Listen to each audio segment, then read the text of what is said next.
Welcome to another My Outlander Purgatory recap. This week, we continue our Season 5 coverage with a recap of Episode 508, Famous Last Words. Ready? Then pour yourself a wee dram, settle in, and let's do this! Hi everyone! Hi everyone! I'm Tracey. I'm Carol. And we are My Outlander Purgatory. I think we're going to have jazz hands tonight. Carol, how are you this evening? I'm okay, Tracey. How are you? I'm actually great because, I just found an awesome app that's going to deliver a Santa Margarita to my door. Yes, before we came on, we were talking about, I just got a little email that said my wine order has shipped. So I was really thrilled about that. And then Carol has an app to her local store, as do I, but I haven't used it yet. Because here's the situation, you guys. It's day... Have you been keeping track?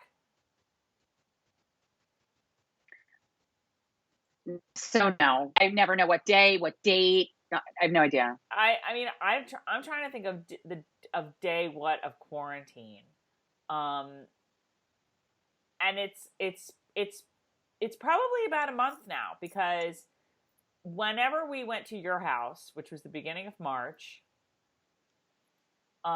it was the next weekend that it really kind of started. That the proverbial shit hit the proverbial yes. Corona apocalypse van. Yes. I can't even talk. So, but I did finish my my beastly project from hell today. I finished my last couple of things I needed to do for that. I have a few things here and there to do, but nothing big, nothing major. So that is a good thing. So we're celebrating with some Kilari Sauvignon Blanc, which is part of the Groupon collection, and I'm stocking up on that again. And Carol, what are you having? Oh, the usual Santa Margarita. Tracey, do you see what I did? I put on a nice little blouse today. I know. A nice little shirt with some little frou-frous, and I have on Adidas sweatpants. I have jeans. I have a shirt from Costco. But I have this is the only reason we get made up anymore, you guys, to do these videos. I have more. Other than that, I don't wear makeup anymore. I saw a meme today that was like holding out a mascara wand, and they're like, "I forget how to use this." Oh my God, it's so true. It's the only thing I do. In fact, I'm sick of everyone wanting to Zoom because I'm like, depending on who it is, if it's my college girlfriends, no way, I don't put a thing on. They've seen me at my worst, believe me. But if it's, like a group, like if we do an Outlander group, and Zoom, I feel like I don't even know some of these people. I gotta make myself look presentable, right? Oh my God, Carol, you would be. I'm just glad you're a stay-at-home mom. We have talked about this. We have talked about this. God forgive you. You do you. No, I'm not doing me. I'm saying you would have my video on my work computer doesn't work all the time, and I don't always put the video on anyway. Occasionally I do, but I don't care if there's no makeup, because you know what? I mean, the people that I work with, I've known for 15 years, and I wouldn't care about that either. And the people who are part of the client, as long as they like my work, I don't give a shit what they think I look like. So, if I am Zooming my girlfriends from town, who I would normally be out with, you know what I mean? I'm not putting anything on. They know me. They don't care. Whatever. I don't care. They don't care. If I'm going to be talking to strangers, then put something on. Unless it's funny. Well, whatever. We'll get into that later. Or we won't. I'm laughing because the hair, you guys. What? I thought I was going to sneeze, but then I did. I thought I was going to sneeze, but then I didn't. Your color is lovely. Your shirt, your glow matches your shirt. Glowing. You're welcome. It's the Corona glow. It is the Corona. Let's hope not. I hope it's not the fever. You guys, The hair. I want to know what everyone's doing with the hair for those of you who color, because we had this discussion yesterday. If you guys haven't seen the bonus content we made for you on Tuesday night, we did a video with third sister Jill, and one of the many things we talked about was roots and hair color and all that. So, oh my, I almost went back in for that because I wanted it a little closer, and I didn't know we were heading for the Corona apocalypse. So here I am now with this growth. Something's got to be done about that, Lord. But I don't see anyone, so who cares? You guys don't care if my hair looks, I don't care. Like I said the other day on the other video, I bought Auburn hair stuff. I'm gonna do it. So before the season of Outlander is over, I will be just as Auburn as Jamie, or Bree, or whoever is Auburn. We'll see. We'll see how it looks. I seriously. Okay, keep going. What? No, I don't even remember. It went in one ear and out the other. Okay. I don't know that I'm trying to think of anything else. So yeah, so look for the special bonus content that we did. It's a lot of fun. We talked to Jill. Oh, everyone loves it. Everyone's like, we love third sister Jill. She should be on all the time. Tracey, it's not that. I'm laughing at special bonus content like we're a K-Tel album. Well, we have to work harder. Everyone's stuck in home. They depend on us. They look to us for entertainment. They look to us for laughter, Carol. They're like, does anybody remember laughter? Yes, the Mop Girls do. Because that's all they do. For you. What is that song? I don't know. Is it Bruce, or is it like... Oh. I for you. For you. It is Bruce, and I can hear it, and I don't know. Somebody will let us know. But no, so we talked to third sister Jill all about how she got into Outlander, which was basically we told her to. We told her to watch it, and what she thought about this last week's episode. Did we? I don't think so. I think she just. I don't think so. I think Outlander got on Netflix, and she was like, "Okay, I'm going to watch this cheap show." AF, because guys. She has seen the really episode. cheap. She came with us. We forgot to have her tell the Ron Moore story, although she might have told that story already. I think she probably has. She hasn't. She's been on like once or twice before. She came with us to the season 1, part 2 premiere, and while Carol and I were on the red carpet interviewing everybody, she was like, they had like a little museum set up, so she was walking around the museum and she's looking at whatever, and some guy behind her. She carried a watermelon. Some guy behind her is like, "Oh yeah, that's a really bad show, huh?" And she turns around. And she's like, yeah, it's funny. And they talk for a couple minutes, whatever. And then we watched the premiere where we watched the season 1, part 2 premiere. Carol and I are sitting somewhere else, and then the cast and the crew come out for the talk back or whatever. And we get a text from Jill like, "Oh yeah, I met that guy earlier. Like, I was talking to him. He's my friend." And we're like, "What are you talking about, Jill?" She's like, "That was the guy.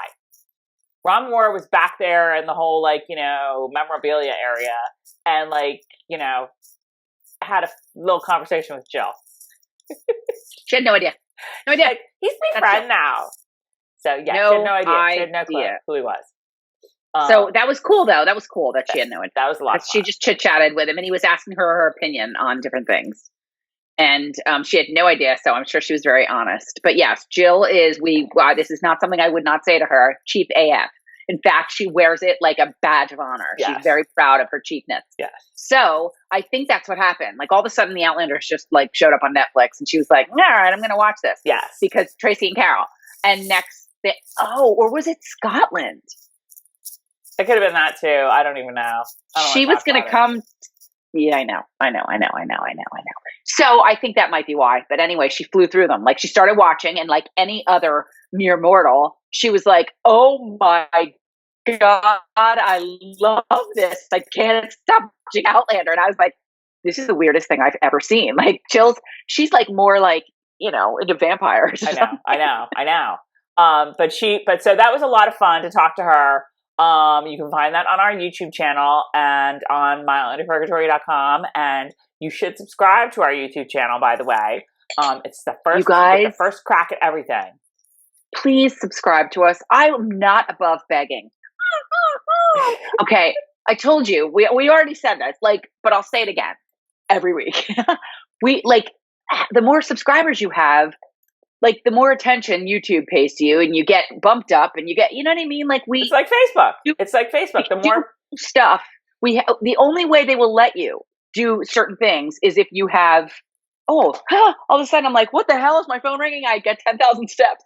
I'm telling you right now, it will help us out if you guys like love us like we love you. Please follow us. Here's just something else, Tracey, that I'm thinking of. What are the odds? I'm sure there are a lot of celebrities who love Outlander. Oh my God, I've had the same thought. God, you guys, if any of you are someone, if you guys are famous in any way, yes, and you want to come on. If you are someone, and by someone, you guys, you could be like, as Tracey says, like third soldier from the left. But seriously, if you are someone and you like watch us from time to time and think we're kind of funny, can you please tell someone, like maybe tweet it or something? Because that would help us get some street cred. And you know what? I'll be damned. We've been doing, it's over 10 years now for MOP. And these videos we were doing when we were reading the books. And then when the show started, we started, you know what I mean? So I'm like, you know what? Darn it. If there's anybody out there. Yeah. Tracy, I mean, I'm whining. We'll have you on. No, I'm just thinking we'll have you on the show because we want to do more content both once. What?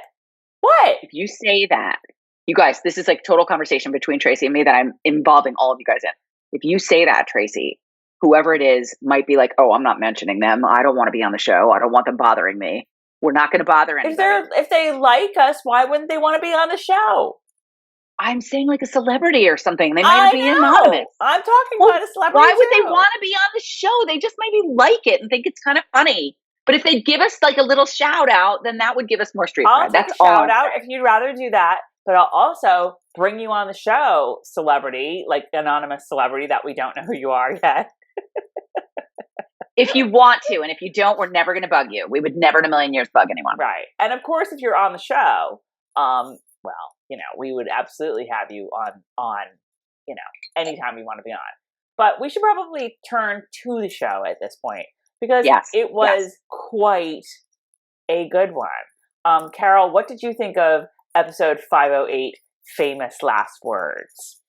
Let's just say that I usually try to rewatch, or like I have my iPad and I watch on this while we're talking, which I'll probably glance at, but I couldn't even watch this again. I loved it, but the emotions that this episode stirred up for me were horrific. So which just shows you how well done it was, well acted, well written. It was amazing. I loved the episode. There's not one episode I haven't liked this season, but this episode, my God, 2 weeks in a row. Talk about I know. I mean, there's been some episodes this season that, you know, the one in Brownsville, if I'm remembering, was okay, and the one after that, like I wasn't. There's little pieces. I still don't know how I feel about the cold-blooded murder business. Whatever the other thing was that we just really hated, and I am like totally blanking on it at Jocasta's wedding. There was that episode just wasn't very good. But overall, I think the season is really great. And last week obviously was a fantastic episode, and this week was another really, really great one. There were like a little, like some bits and pieces of this episode that were a little odd, and we'll talk through them. But then this was an episode. I haven't had an episode like this in a long time where I watch it in this chair on the commuter for the first couple times. First time, I literally stood up out of my chair and went, "Oh my God! Oh my God! Oh my God! Oh my God!" Screamed at the top of my lungs. I've never done that. I figured, oh my God, I'm going to scare the crap out of my kids. Sobbed. I went, ah! I mean, I screamed. And I'll tell you something else. Interesting enough that this is the very first episode all season where I plugged my laptop into the TV with an HDMI cable because there's no way we're going to be able to watch the screeners on the TV. But I plugged in so I was seeing it. And I don't know, maybe that made a difference too. We should say, we were talking, of course, about the return of young Ian Fraser. Which I have to also say too. Except it's not young Ian Murray, sorry. the two, well, Fraser's his middle name. Yeah. The 2 times I cried while reading the series the most, like sobbed to Tracey, was the first time was when Claire went back through the stones. And the second time was when Ian came back in the fiery. No, lying to you. It was in Drums when he left. I freaked out. But I remember, I never thought he'd be back again. Who did? So I remember where I was when I was reading. We were actually going to a little ski resort in Pennsylvania, and I don't ski. And I'm in the car reading this, and I'm freaking out. Oh my God! So I'm thinking about that last night too. Like, so much emotion. But Ian going to the Mohawk, tattooing his face, all of it always got me. Like, so much. So didn't you think, I thought it was just any old, I thought it was, there's an Indian. I hope he's friendly. You know what I mean? I had no idea. Did you know the second you saw him? In the book or in the show? In the show. Did you know the second in the show? Oh my God. I knew, and we're jumping the gun. And I have to say, breaking news, my wine is coming tomorrow. My God. I just got the text from FedEx. Oh, I'm so excited. It's the best day ever. I knew the minute, okay, so Jamie and Claire are playing with Jemmy, and you start to hear these like snorting noises from the bushes. I knew then. Yeah. Because that's what happens. Now, in the book, Roger's a part of all of this, and it's kind of something that happens, like Roger fends off the wild boar or whatever it is a bit, and it sort of like is one of those things that goes a little bit toward proving that Roger is actually capable of stuff. Mm-hmm. But the minute like whatever the hell, the pig or the boar or whatever runs out, I was screaming at that point because I knew exactly what was going to happen. And it was also surprising because in the book, this happens like on like the 20th to last page. This is at the very, very, very, very, very end. Which is another reason I was expecting it in the season. I was not expecting it last night. Right. And like me, well, Carol is very smart and she does not watch the opening credits. I do. I just didn't see the name John Bell in them. And thank God I didn't. And you know what? My dream of dreams would be, because we make these videos before Sunday, before it actually comes on. If they get rid of his name in the opening credits and do like what they did with Graham McTavish a couple weeks ago and stick his name in the or I guess it was just a couple weeks. Stick his name in the end credits, because to not know that he's coming back and to just get the image of him standing up on that hill, like, everybody looks at the opening credits because they all do. Like, I wish I could tell people don't look at the opening credits, but then it gives something away. But don't look at the opening credits. If I can time travel back in time and tell you that, don't look at the opening credits. Because I missed his name. I didn't, I'm usually like, I usually fast forward the opening credits, actually. But that was just such a great surprise. It was such a great surprise to have him back. But we'll get to that. Okay. Let's jump in, shall we? We shall. It's Famous Last Words, Outlander 508, and we do get a cold open, and it's 1969, and Roger is teaching a class at Oxford. It's like he's, giving back papers, and Bree shows up, and she walks in. I was a little surprised to see Bree in London. Like, I didn't really realize that she had gone to visit him there. After Claire left, which is when this was. Remember, Roger was there. Well, no. Yes, Claire left from Scotland. No, I'm sorry. They didn't go with Claire to Scotland when she went through. Right. Now I'm really confused. I don't know. I don't remember either. I do remember Bree. I mean, that was last season too, or the season before. Bree walking around and. Yeah, I guess on she did campus. go visit him once in a while. All right, so they've all written these papers, the students, about famous last words, and they talk about this and that, whatever, academic stuff. I don't know what they said because I couldn't take my eyes off Professor Wakefield with his dreamy blazer and black turtleneck, and so dishly, so collegiate and academic. Yeah, baby, yeah. Tasty tuna. That hair was kind of weird, but I don't know. I couldn't tell if it was a wig or what. But he was looking good. 1969 Roger was looking good. So he says, people live and die by their words, make them meaningful, which was a very interesting connection to the episode. So class is over, everybody leaves, and Bree and Roger are talking about that they're going to go see this silent film festival. Okay, great. So they're going to go see a silent film festival. Great. So then we get the credits, and obviously great. John Bell is in the credits, which I hope everybody skips over. Okay. So the writer is Danielle Barrow, who I think is a newbie. I don't think we've ever had. Her name is not familiar. And the director is once again Stephen Wolfenden, who has been doing a bang up job this season. So the Easter egg starts, and it's like a projectionist putting film in a camera or a projection machine, starting to play a movie, and it's one of these old-timey silent movie looking thingies, and the credits are part of that. So I was like, because one of my pet peeves is when they incorporate the credit information into the Easter egg, which they've done a couple of times, and I hate it because it always takes me out of the scene, and it makes me like I don't want to use the Easter egg to learn who directed the show. I want to use the Easter egg to get a tidbit that is going to be significant later on in the episode, and I can think about why it's significant. Hey, I just realized it's Easter. Oh, that's right. That's right. It's this weekend.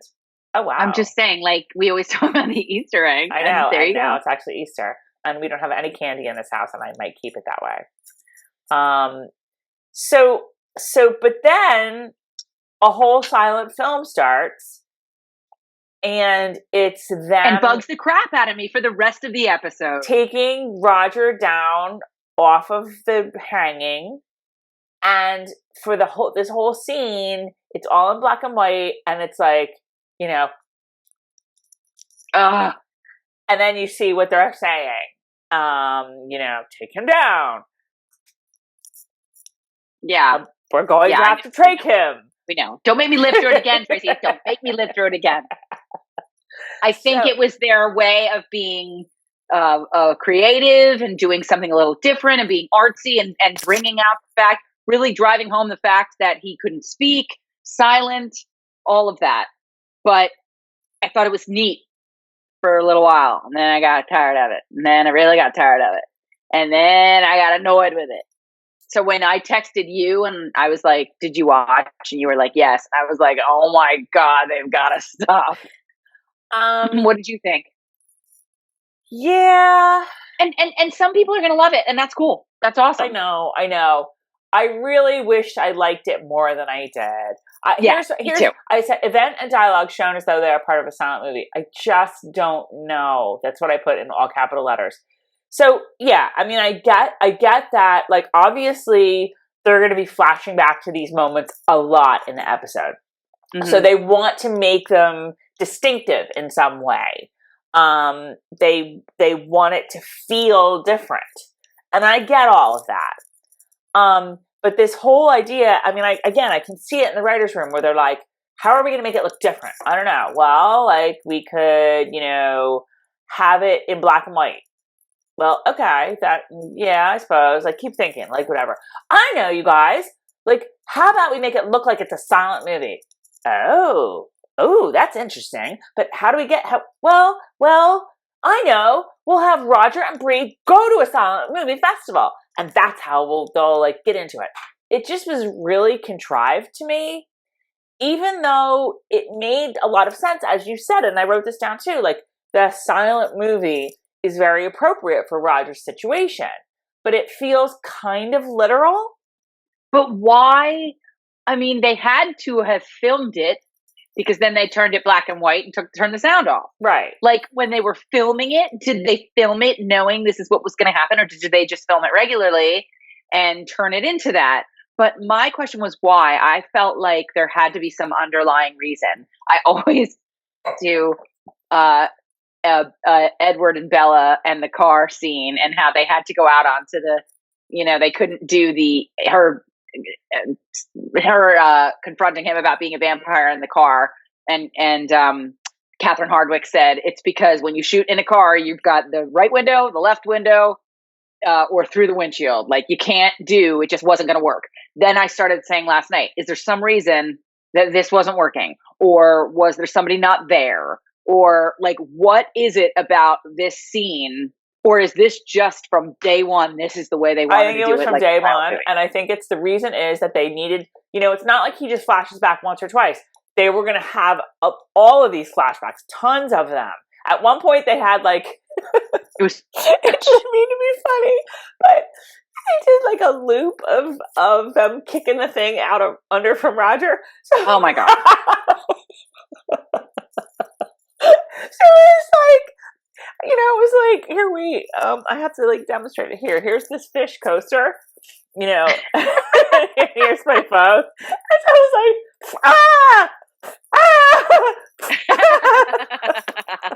Although it did.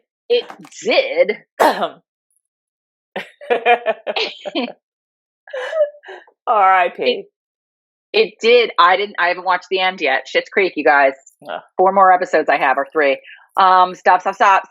I'm very upset with it right now. I love that show so much. I'm sick. And Moira I am going to miss her so much. Okay, so we did find out, I felt like I was back with The Exile, finding out that Murtaugh saw Claire come through the stones. Because was that ever in the books that he held on to the rope? Yes. That's how he was able to save himself. Why don't I remember that? I don't know, because I remember it being weird that he didn't die. No, I remember that because I don't remember exactly when you find that out, but yes, that's why he didn't die. Last night. I found out last night. Oh, no. And that I thought was neat, and that was good to tell the audience that that's how he did it. Did they not see him holding on to it? Well, you kind of sort of saw even last week, you kind of sort of saw his hand like this a little bit, or like his arm like this. Like it wasn't like his arms were down. His arm was this way. So you didn't remember. I knew that that's why. I knew that it was like, if this is the rope, that he was like this and had this part of his hand separating the rope and him. So that's what saved him. We knew he wasn't going to die. Like the book readers knew he wasn't going to die. That was like a quick decision, man. That was like if he could pull it off. That was like Jack and Rose kicking as soon as the ship went under. I think it was also like, he got his hand free. I don't get the sense that he planned it. He got his hand free. He just sort of did it instinctively. No. Didn't you see him? He got the thing off his arms. Well, he got the thing off. Maybe to try to figure out how to escape altogether. I don't know. He's Roger. He knew going into it that he had to get that away from his. It's like I took a self-defense class, and the first thing they teach you, well, they taught us, was that if somebody gets you from behind, you immediately, because they'll get you right here, you immediately turn in so that your chin is in the corner of their arm like that, because then you'll have a little bit of room to breathe. He knew that he was going. I don't know if it's in the books. I don't even remember that being in the books. But he planned it, and he got the rope off his wrists so that he could immediately grab that. I thought that was spectacular. He was just Roger's even more. I'm not convinced. I'm not convinced. I mean, it could be. I'm not convinced that he did it on purpose. I think he was just kind of freaking out. But maybe he did. Maybe he did. Then why did they show it? Then maybe why would they show it? Maybe he did. Maybe he did. But yeah, that silent movie. There's no reason to do it other than to make it different. Nobody has an affinity for silent movies. You know, if Roger and Bree were these big silent movie fans all of a sudden, did we know about it? Like, was it important to them? It just was, and I get that they were trying. You know what? They swung for the fences, and I'm gonna give them credit for that. But you don't went for it. But you don't know if maybe it was because they couldn't do it a different way, or because they had. You know, it's like oh God, I sound like the movies that I watch are so meaningful. Top Gun, when they had to bring them back in to reshoot the love scene, and Kelly McGillis was already filming something else and her hair was dark. So that's why the love scene with Tom Cruise and Kelly McGillis is dark, because so that you can't, it's like almost like white. You can't tell that her hair down. So that is kind of what I thought. Well, maybe there was some reason why they either needed to cover something up, or to tell it that way, or to avoid whatever, or who knows? Maybe. I don't know that we'll ever know. Well, maybe they'll talk about it in like the after, like, here's the behind the scenes with Outlander, which that they do every week that I never remember to watch. Yeah. So I mean, the jury is probably didn't love it, but get that they felt they had to do something. And appreciate and totally appreciate. Go ahead. Appreciate the effort, I guess. So like they're trying to be creative and make a choice that it wasn't a ridiculous choice. You know, I would make fun of it if it was.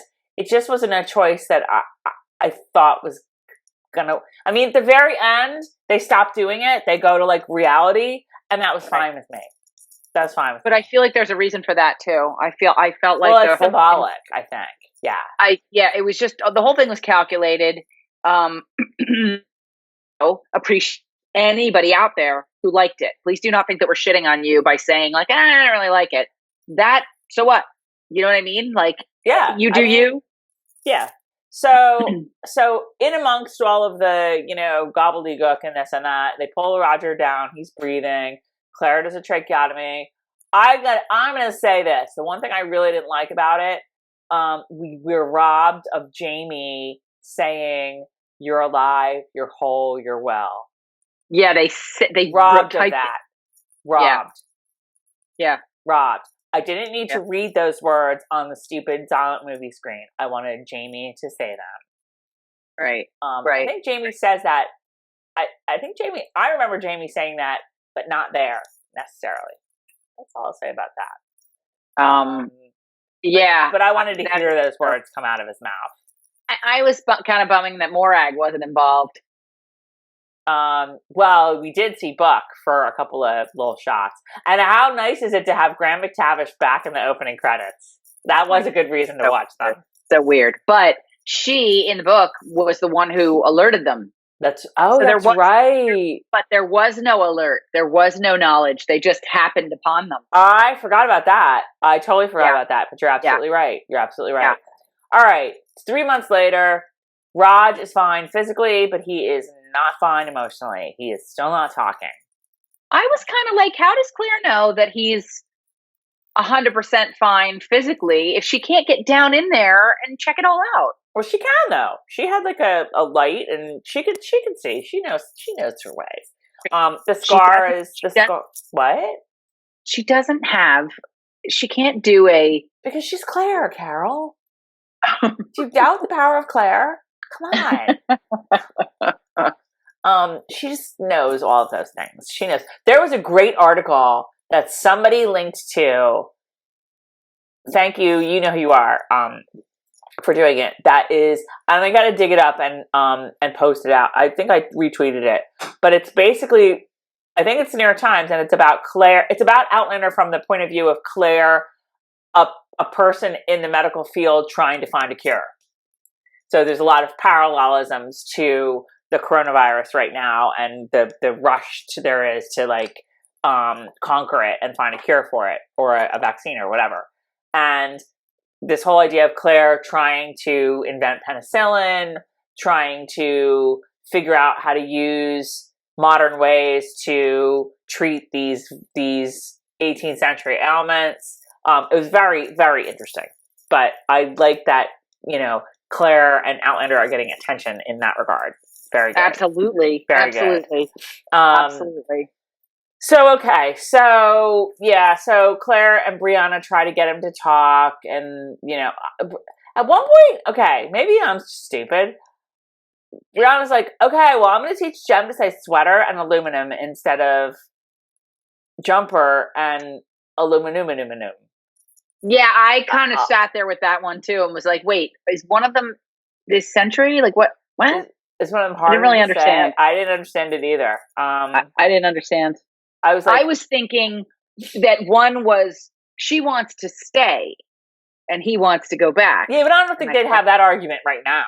I don't think she'd be saying that. No, which is just why I kind of put it off and went away. But at the same time, I just sort of felt like, could it be that? Is that where she's going with that? Like, I don't know. I had no idea. It made no sense at all to me. If it made sense to you guys, please explain it, because I don't know. Okay, keep going, because I want you to get to something. So they leave. They go up to see what's in Lord John's box. Oh, I have to say about that too, but okay. I would kill to see what is inside Lord John's box. Even though he does not have the box. I believe we have the box. I'll go inside anything of Lord John's. Wait a minute now. Did I miss this already? Was this before Jocasta? No. We're not there yet. Roger is remembering. Are we at Lord John yet? We get the skip over that. No, we get the first of many flashbacks of silent movie flashbacks. And I even have written down here, I just don't know. Okay, so we learn that Buck... Took you right out of it. I know. Buck and his compadres brought Roger to Tryon, saying, like, oh, he's one of these nasty regulators, even though they are, in fact, nasty regulators. Right. So Roger gets piled in with the others. Tryon's like, yeah. And, they conveniently... Tryon's not looking at who he is. He's just like, yeah, whatever. Pick 3 of them and hang them, as an example. Right. So that mean, crotchety guy, his, second in command or whatever, picks Roger and 2 other guys. I loved how they put the hood on and then you see his eyes under the hood. Oh my God, a bunch of times. It was very effective. Loved. Keep talking. Okay. So we're at the big house. Claire and Bree are talking about, post-traumatic stress and Bree's friend who had a boyfriend and he went to Vietnam and was all post-traumatic stress, and he had the doll's eyes or whatever it was. Wait, I thought I wrote it down. With Tracey, would that be dead eyes? Lifeless eyes, black eyes, like a doll's eye. You guys, I'm having a cracker, but I swear I'm not going to chew it. You should turn around or go out of frame, and oh my God, people are gonna yell at us now. I'm not chewing.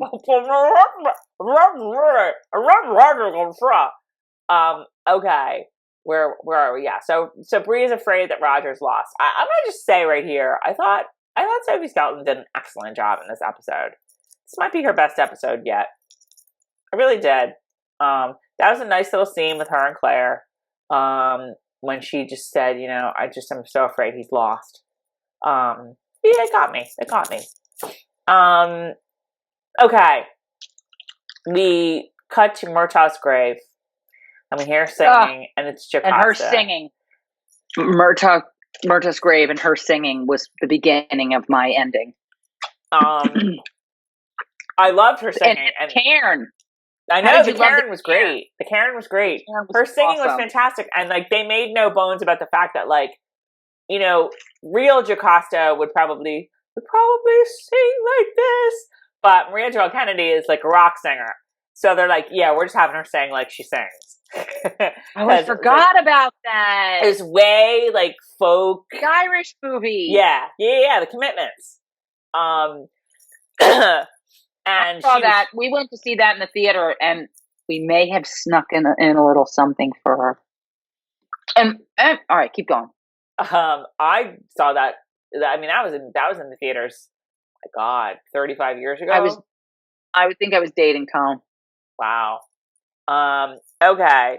So yeah, she was great. So you think she's singing you think it's more to funeral because it's a tight shot on her. She's singing.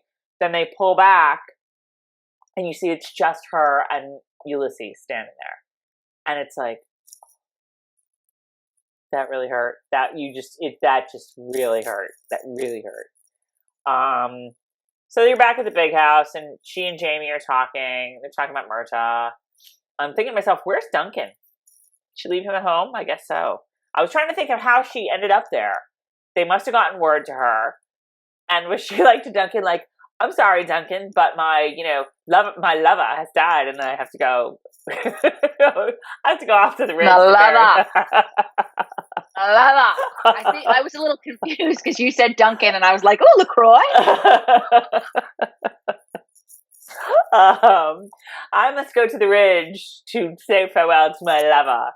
My lover. My lover and I woke up a ravenous appetite after a night of outrageous lovemaking.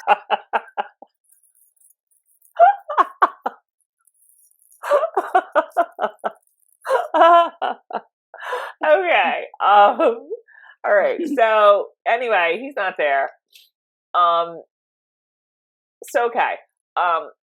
So they have a great conversation, and when she says, when they hug, and she says, "Oh, this hit me, given the current state of the world." She says, "How careful we'd be. We can't which goodbyes were our last." Oh, stop! I think I wrote it down. That's a really great piece of advice to all of us in this unsettling time. And last word. That was fun for me. That was a lot of fun. What the whole thing about your last words and what are your last words going to be before you die. And this episode might as well have been a T-shirt that said, Carol, you ready to be sad for the next hour? and I kept thinking about how I would have seen this episode if Tom were sitting next to me watching it, and how different, Yeah. I mean, it's still pretty sad, Sad for anyone. Sad. Are you kidding me? It's sad for anyone. So she leaves, and Jamie pulls out the little scrap of fabric with the brooch on it and just cries. And so good. So good. Dad, you were so good. Okay. So now we have the word that Tryon has given Roger 5,000 acres of good land. And I love Lord John in this scene. Lord John's sitting with them. I don't know whether he brought the word. Lord John's kind of like the lawyer in all this. He's like, well, I can't tell you what to do, but he says, Bree's like, I don't want that land, it's blood money or whatever. And he's like, well, yeah, it's some pretty good land, with all due respect, he's also kind of the hot piece of ass in this scene too. My God, it is wrong. It is wrong. Yeah. Mm-hmm. He is. So Bree's like, forget it. Lord John's like, think twice about that, Bree. So then they're back in the cabin. So Roger's pulling out all sorts of crap. I guess he's like his plans to build the loft or whatever. And he reaches over to one of these bags, and there's like some roping on it. So of course, what do we get? It's the silent movie projector again. And now we see how he frees one hand and he gets a grip on the rope and they kick out the barrel. And so then they go back to Roger and he's like having a panic attack. He's like, whatever. So Roger is experiencing some serious PTSD. We're back at the big house. Bree is sitting out in the porch and Lord John comes out. So I have a proclamation to make here. So throughout this whole season, every time Lord John shows up, which is like every damn day, I'm like, do people not know he lives in Virginia? Like Virginia, they're in the backwoods of North Carolina, so they are in like they're close to Kentucky, I believe, where they are right now. They're in the western part of North Carolina. I've been to that part of North Carolina. It's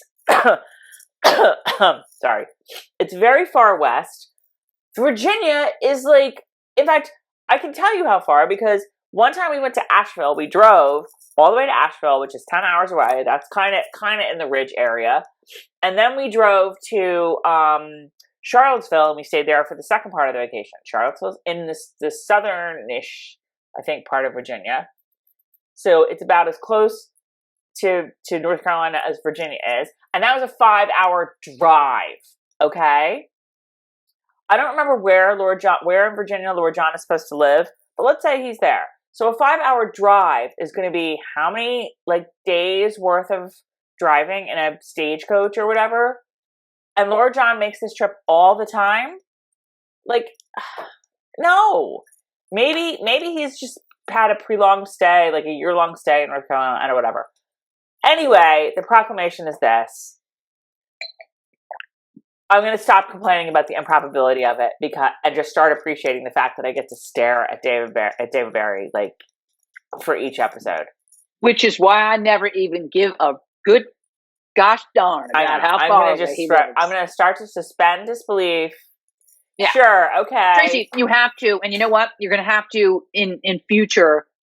I mean, I remember you and I cracking up over somebody getting from point A to point B in a later book and being like, in like, an hour's time. I'm going to just be like, they're working with the This Is Us frame of travel, which in their world, Pittsburgh is about an hour's drive from Los Angeles.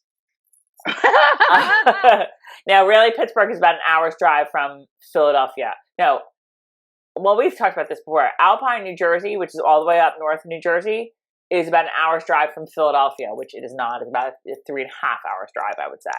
But I'm going to just suspend disbelief because it means I get to see Lord John and all the pretty, and so I'm not going to complain anymore. That is my proclamation. Because there was a lot of pretty. There was so much pretty. Oh my God, why can't we have a whole episode of him? I know. So he gives Bree this astrolabe. Now, were you like, okay, so the astrolabe is in the books. Like, first of all, Lord John is not in Fiery Cross. We never see him in the book. But he does send Jamie an astrolabe. And this astrolabe looked very different than the one I had pictured Jamie getting in my head. Jamie's astrolabe was made of glass, I think, and it was very fragile. This was like the like dial that, the guy in Raiders of the Lost Ark pulls out of the fire. That like, when the light goes through it, like shows you where the treasure is buried or whatever. It's some medallion, But anyway, so he gives Bree the astrolabe. She likes it because she's all sciencey like that. Okay, after you're done this, I need you to stop because I have something to say. And she tells the time, and, they are like, oh, great. All right, go. What? Number one, I remember when we were reading the books, we all, maybe not you, but Jen and Shannon and I, we all were like, we have to go astrolabe. Like, I remember Googling it, like, what the hell is this? Number two, because I'm following along with you and I'm watching it as you're talking. The inside of the big house. Does Joanna Gaines live there? Because nary, like the floors and the tables, everything is polished. Well, Mrs. Fogg is good at her job. Mrs. Fogg. No. If this were true, there would be rough edges everywhere. It is like someone just had the pledge out there and sanded it to a fine, and I mean, I just have to laugh. And then I remember I sent you the picture of the front of the house at one point, and I was like, is Joanna Gaines visiting the set? Because it's just everything is so perfect, and I want to live there. Every shot inside, both houses. I know. The cabin is almost better, I think. I'm like, oh my God, come on, kids, pack your shit. We're going to North Carolina, the backwoods. The cabin, I love the cabin. The cabin, like, Bree has done, like, amazing things with that cabin, I think. Like, really, really nice job there. What hasn't Bree done amazing things with? I know. This is true. All right. So it's evening time. This is so funny. So Jamie comes in and he's like, like guzzling something down, draining the last of whatever he had. And Claire said the same thing that pretty much everybody is telling themselves and everybody they know during this time of distraughtness, which is, glad to see you found a way to distract yourself. Yes, we all have found a way to distract ourselves from this. We have quarantine. Roger has speaking team. Necking team. So, and every time they show Jem, oh my God. Hello, Stephen Bonnet. How are you? I know. I want to say to Claire, like, quit bugging Jamie. He's in quarantine. Oh no, that's me. So he's had a few. Don't bug him. There's nothing else to do. Right. So, okay. So, yeah, I said, is Jamie in a pandemic too? So, they talk. There's no way for her to cure the emotional issues that everyone else is having. So, whatever. So, the next day, we have like I just put this all in capital letters. I love a good work around the ridge scene. Everybody's out. We have the ridge music going on. Everyone's making candles. I noticed that too when they pull back. These two people are walking here. This person's walking there. I'm like, this is very like. I just thought I love them. I love when they like do work around the ridge. It's just great. So Jamie and Claire go up to the cabin, knock, knock. Hi, we have some leftovers. Do you want them? So it's like, you couldn't make them real food, Claire? Here. Oh, here's some scraps, that we like put together. So they're like, yeah. That's what it wants. Yeah. So they go inside and they're making some tea, whatever. Jem in the 3 months has aged like 2 years. They've pulled one of those soap opera switcheroos. Right out of my mouth. Jem is now aging in soap opera years.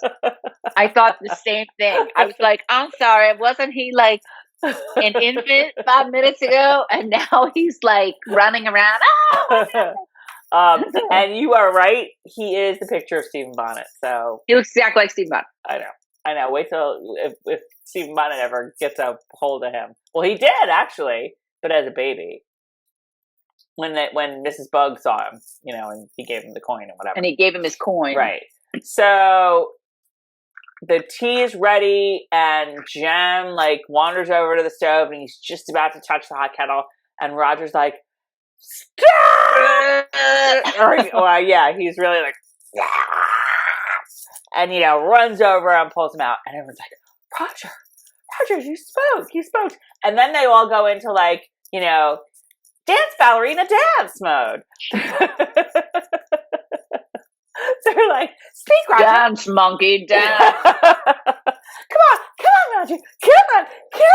Just say one word. Come on. And needless to say, he does not, because he does not like Mel Gibson trying to get his youngest to speak in The Patriot. Susan. Just one word, that's all I want. Just one word. Okay, so he does not speak because he doesn't perform like a trained monkey. Free.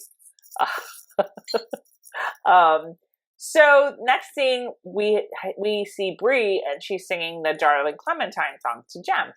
Where'd she get that good voice? I was literally sitting there thinking, oh, clearly Sophie did musicals in high school. A lot of them have a good voice. I mean, did we know Bree could sing?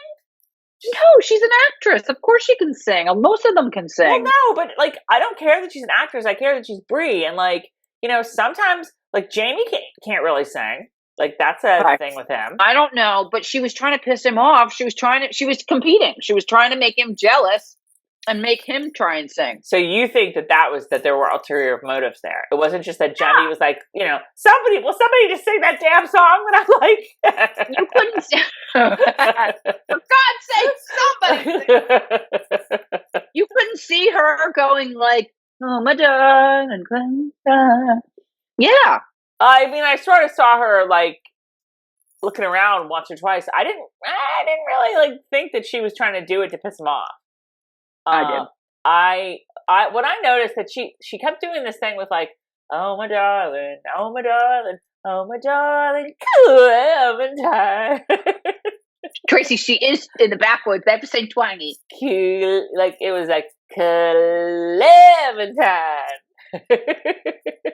Oh my God, you're gonna make me choke on the cracker I'm not supposed to be chewing. Oh my God, wait.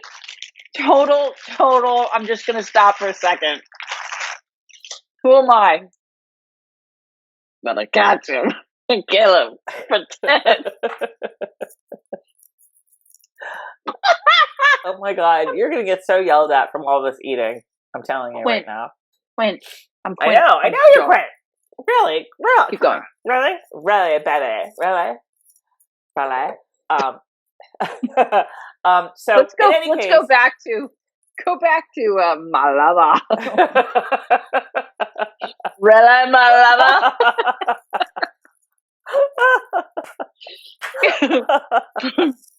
Okay.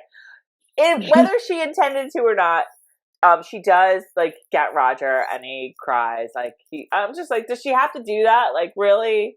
But yeah, so he gets upset. So now we get to Claire and Jamie playing in the woods with Jamie. Oh my God, I loved it. And Jamie hears some rustling, and he's like, "Get back to the house with the bear, whatever." But and weren't at that they point, so cute when they were running around playing hide and seek? God, I know. Oh my God. Oh, go get Every Grandma. time they do that, I'm reminded that they didn't get to do this with Bree, and I'm just so happy. I know. It was just like the most like delightful little scene of the two of them playing hide and seek with Jenny. Go find Grandma. Oh. But I can't. But of course, that like takes a back seat because of what comes next. So yeah, the minute I hear the rustling in the bushes, and I think we've seen that scene before, where from Claire's point of view, where it's just like, go back to the house, like you don't see the context for it. But the minute I heard the rustling in the bushes, I literally was like started like bursting into tears. I was like, oh my God, because I knew it was coming. So a big wild boar. God, Ed Sheeran's in the woods dressed like an Indian. We have to break this so down. Yeah, but yeah. All right. Well, okay. So the boar comes out, and Jamie's got his knife, and he's like gonna, I just have written down like, Jamie hears rustling. Claire's tells to get to the cab. Tells Claire to get to the cabin. Book readers who didn't see the opening credits are like, wait, could it be? Because you know what's coming. So the wild boar attacks. Jamie goes to kill it. An arrow gets it. And at this point, like, we're all... Like, when Murta came back, we saw Murta for the first time in America, I think I did a lot of fist pumping then. I was like, yes. This reaction was like, oh my God.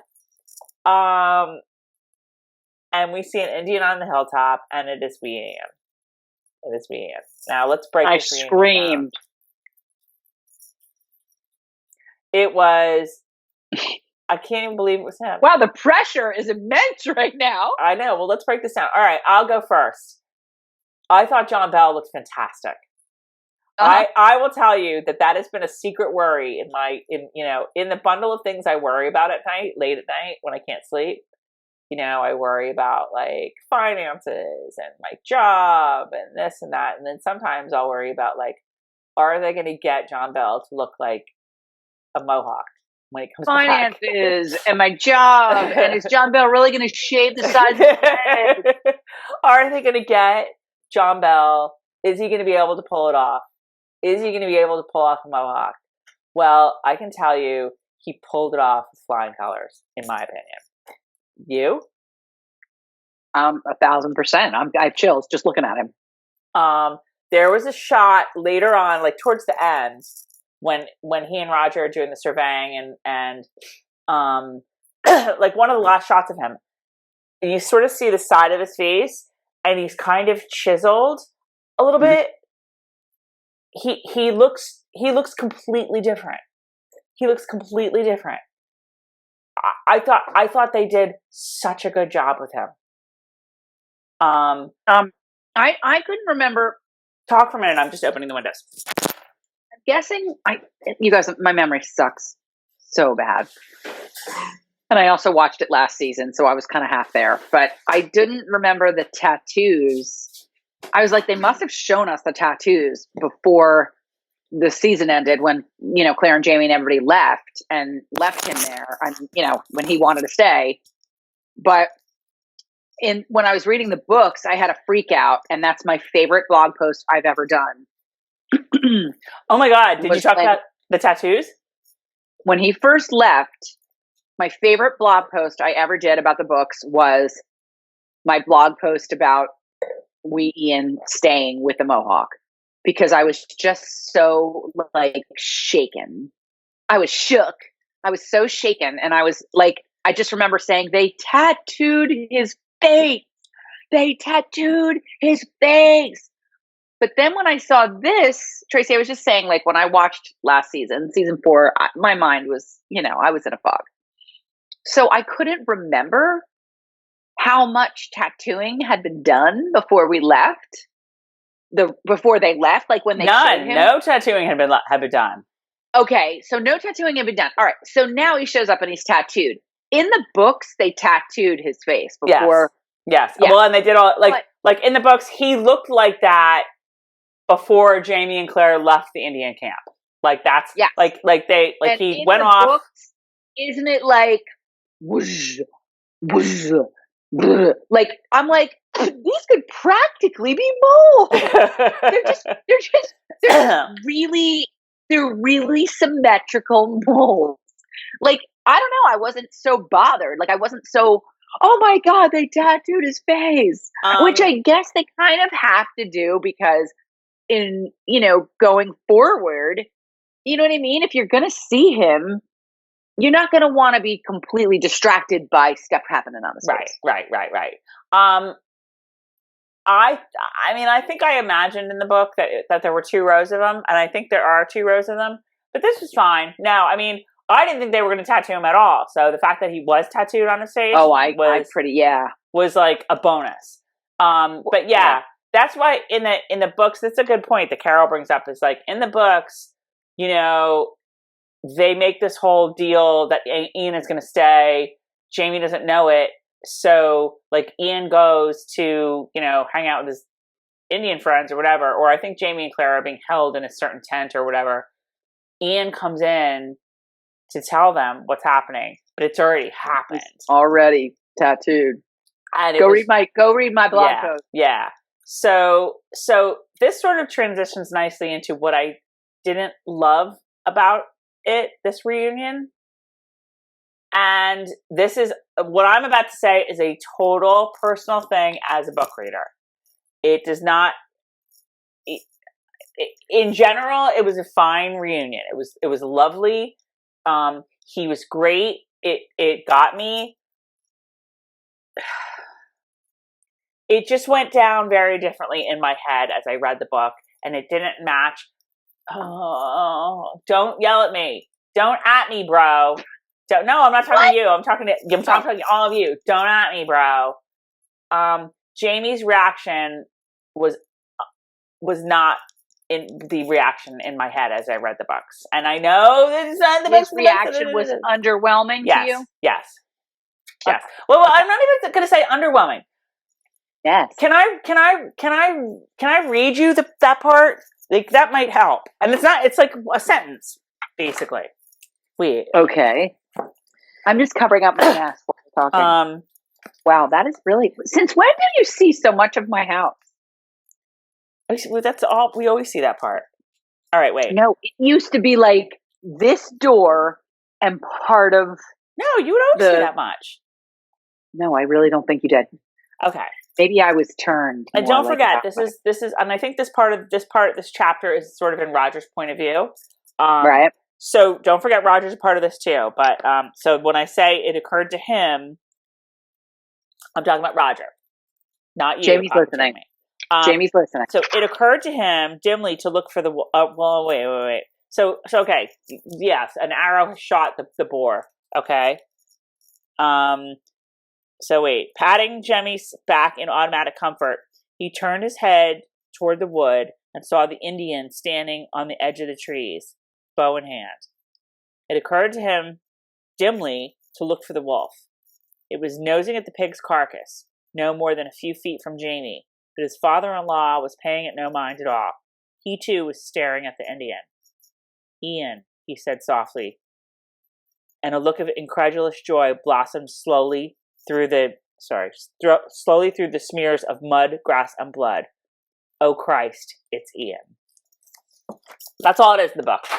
That's the reunion. You don't see any more of it. Oh my God, Pocket Jimmy, what are you doing? He wanted to get involved. He wanted to give you his reaction.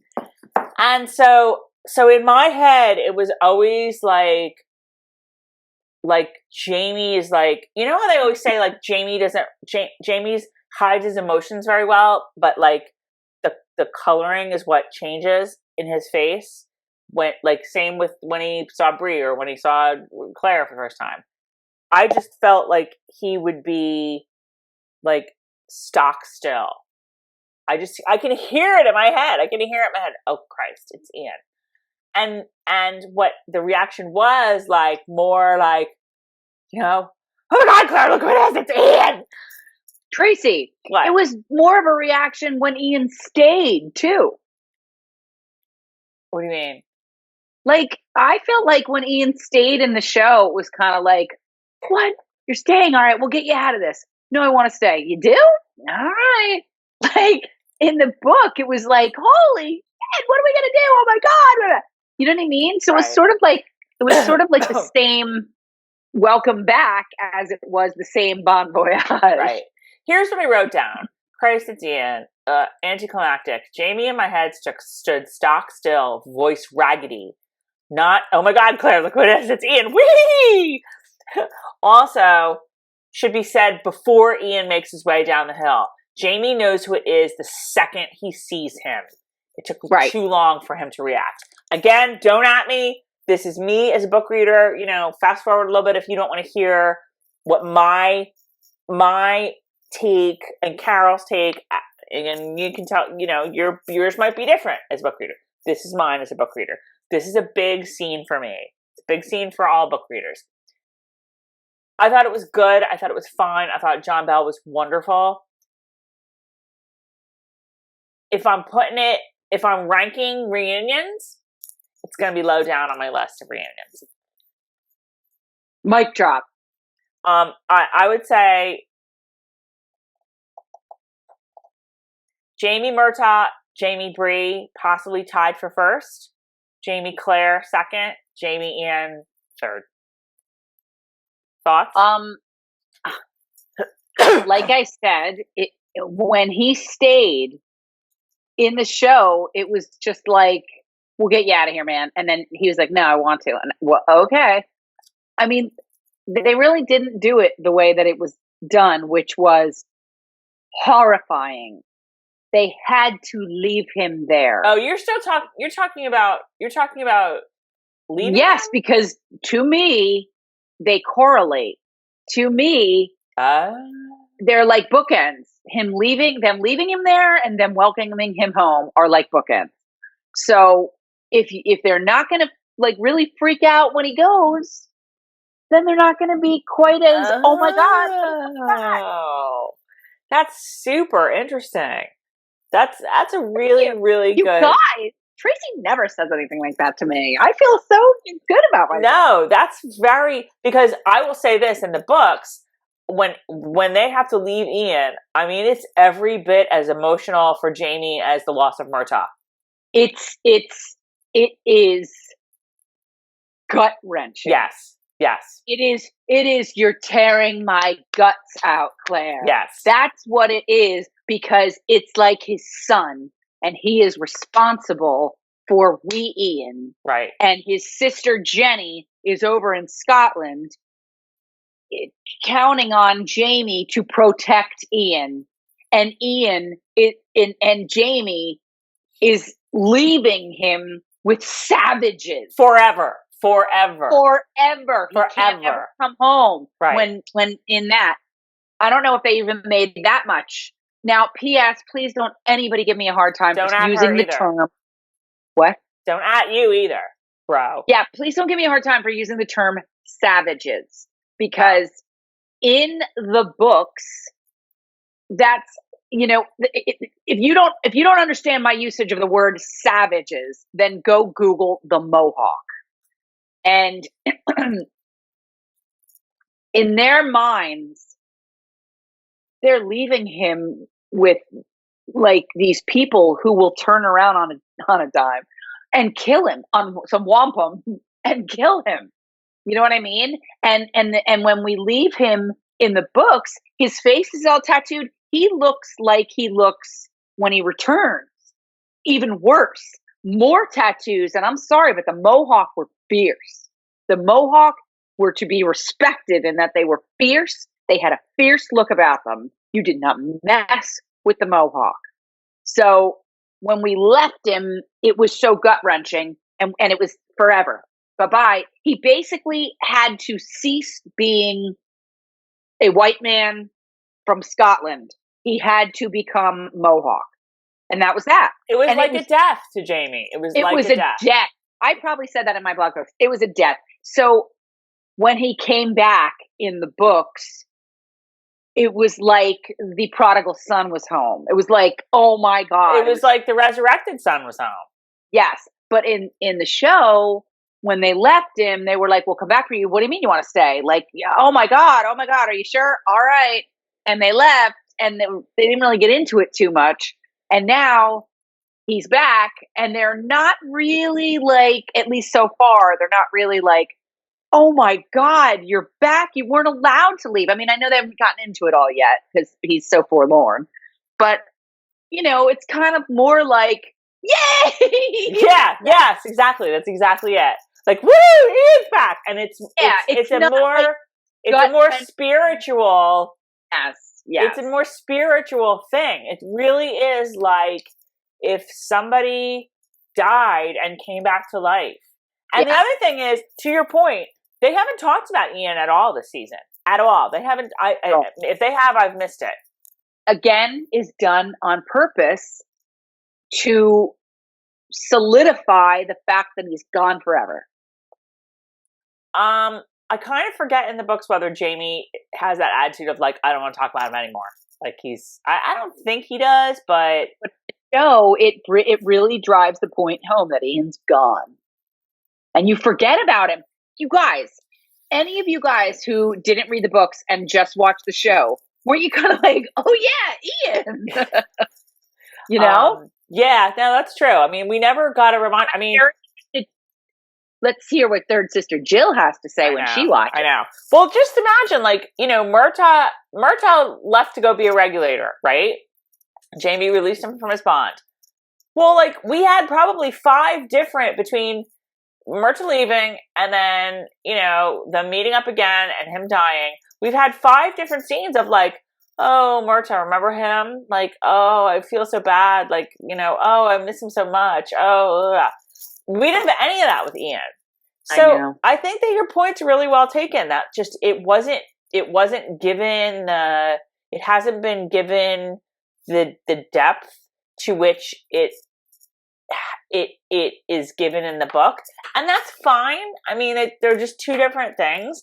But for me, that was just, I mean, my personal feeling is I wish, and I keep beating this thing, which is my microphone, so I'm sorry about that.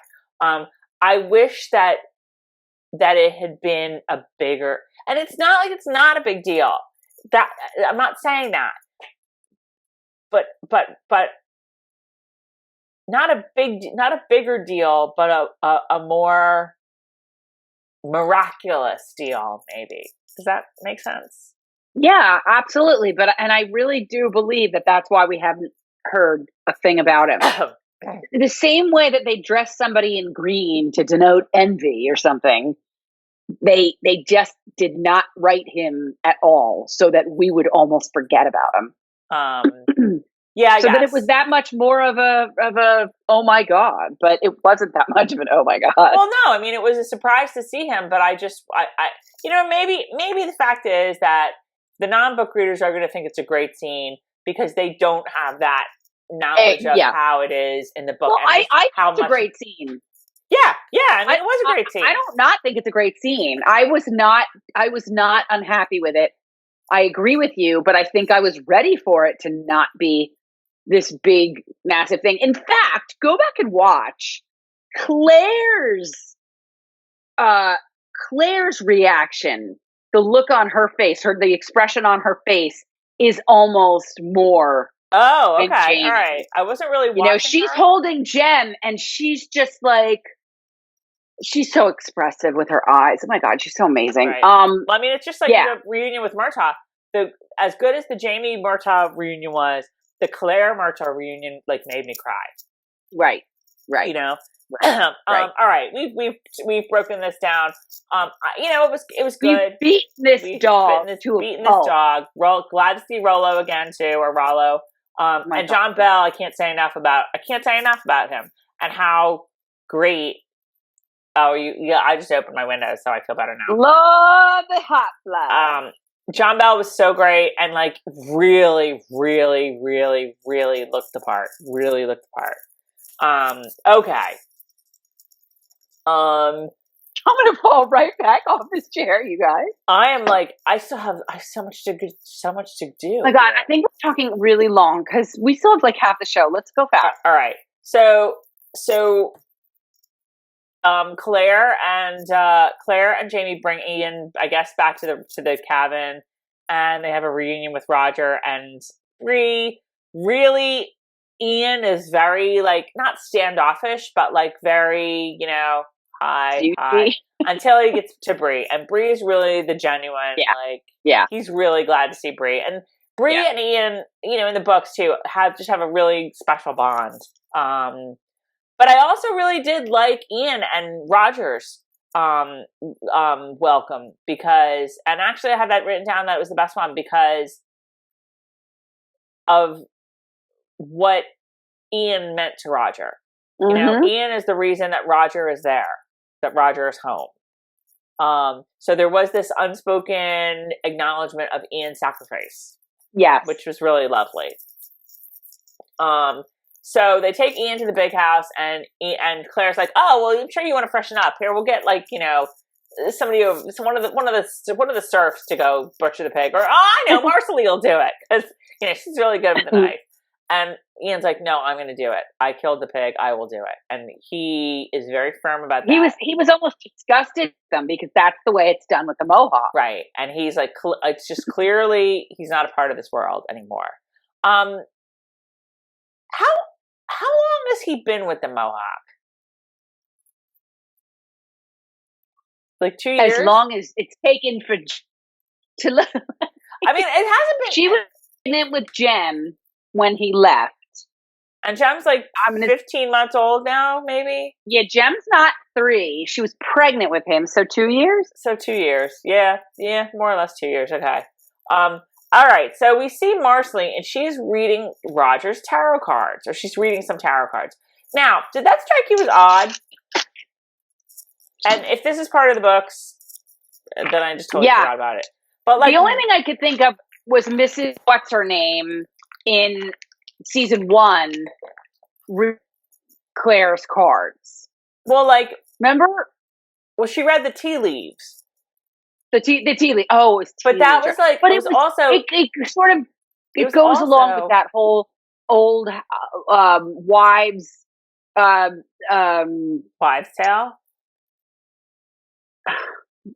Yes, and superstition and Scottish, and my mother-in-law has a lot of that stuff. But here's the thing: that happened in the future.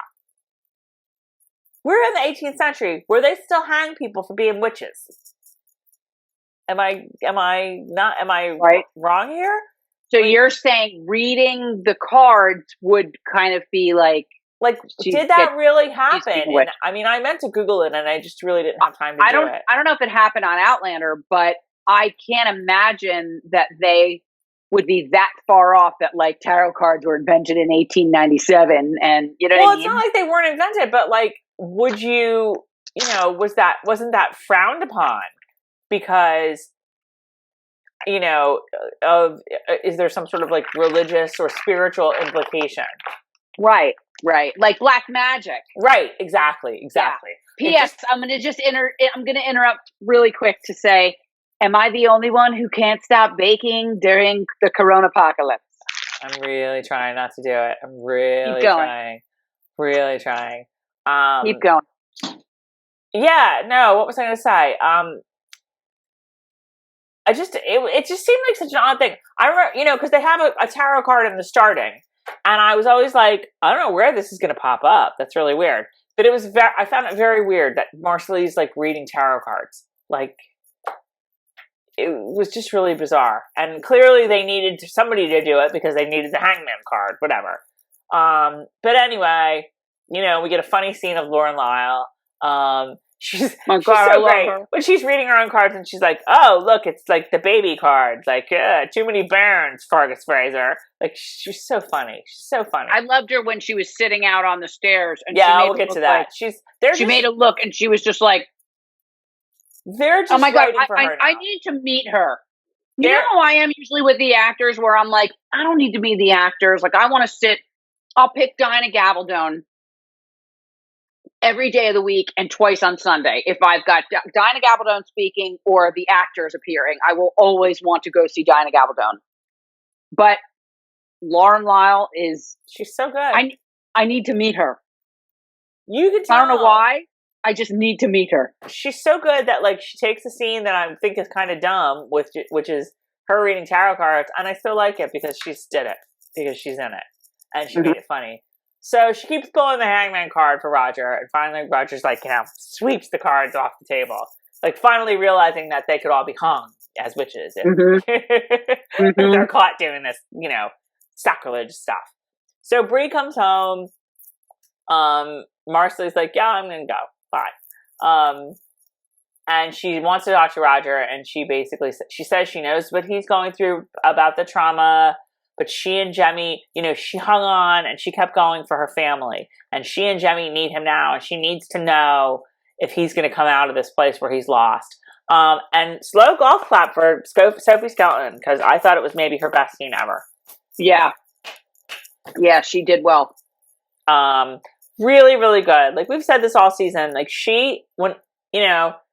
her scenes with Roger, they just have they've got a real good chemistry going now. And this was really, you know, you saw the emotion in her eyes. You really felt it. I thought this was a really, really, really nice scene for her. I just have to say while you're talking that I looked up. I'm on the Fiery Cross, and I looked up tarot. And it seems to be all stuff they're mentioning about like the 60s and Sophie Skelton. Right. Not Sophie, Bree. Bree's reading tarot cards? Used to make money doing tarot readings in the student union. Touch Ouija boards or tarot cards. For other people, the tarot cards fascinated me, maybe just because they seemed forbidden. But the names were so cool. They're all having to do with Bree in the 60s. Yeah. See, it kind of makes no sense to me. It kind of makes no sense. And like, I don't know. I mean, maybe tarot cards. I got rid of them, which is probably not a good thing to do. But tarot cards? I did have tarot cards. So in college, I have a friend from college who was very into reading tarot cards, and he read everybody's tarot cards. And I thought it was really cool, but so I got a deck of my own and tried to learn how to do it.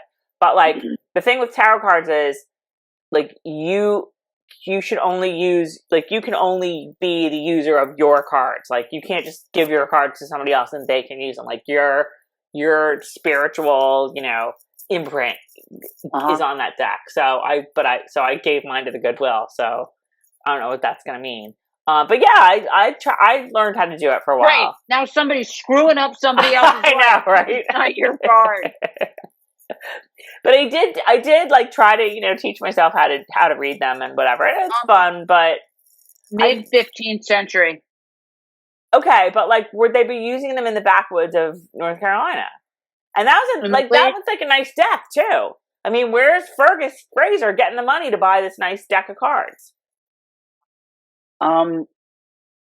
He probably won them in a card game somewhere. But that's really interesting. I got to look this up more because I have to find out about, like you're saying, like in in the colonies. Right. Maybe I agree with you. Maybe it was. They usually do their research pretty well. And how far? We're not that far off from, Salem witches. I know. That's what I said. Okay. Let's move on to the dinner table because chewing loudly. Ian's sitting at dinner, and here comes Lizzie, Ian's favorite dish. Oh, Ian, I made you this, blah, blah, blah, blah, because I know you love it so.